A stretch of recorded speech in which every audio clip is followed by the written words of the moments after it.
राज्याचे संस्थापक राजे शिवछत्रपती शिवाजी महाराज, धर्मवीर छत्रपती संभाजी राजे यांना प्रथमतः मानाचं वंदन करून अखंड विश्व कल्याणासाठी ज्यांनी पसायदान मागितले त्या संत ज्ञानेश्वर माऊलींच्या संजीवन समाधीने पावन आणि पुनीत झालेल्या पवित्र खेड तालुक्यामध्ये भारत देशाच्या स्वातंत्र्यासाठी ज्यांनी प्राणाची आहुती दिली ते थोर क्रांतिकारक हुतात्मा शिवराम हरी राजगुरू यांच्या पावन पुण्य परिसरामध्ये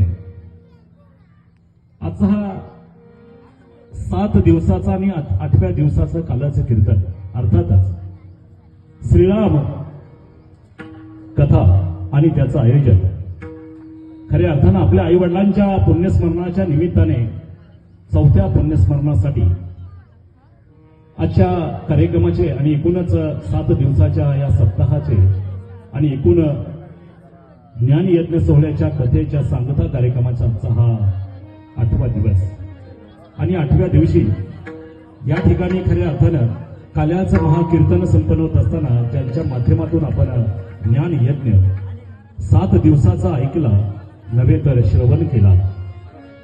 त्या पूजनीय वंदनीय हरिभक्तीपरायण वैष्णवी दिदी सरस्वती यांच्याच माध्यमातून आज हरिकीर्तन अर्थात काल्याचं कीर्तन या ठिकाणी संपन्न होणार आहे. या कीर्तन रूपी सोहळ्यासाठी आपण सगळी मंडळी आलात. प्रथमतः उपस्थित सर्व ग्रामस्थ बंधू भगिनी आणि सर्व पाहुणे मंडळींचं, समस्त भोगाडे परिवार आणि खरपुडी बुद्रुक गावातील सर्व ग्रामस्थ यांच्या वतीनं मनोभावे मनपूर्वक हार्दिक स्वागत करतो. खरं तर कीर्तन रूपी सेवा या ठिकाणी सुरू करण्यापूर्वी नामवंत सर्व वादक, गायक, टाळकरी, माळकरी सर्वच मंडळी या ठिकाणी व्यासपीठावर उपस्थित आहेत.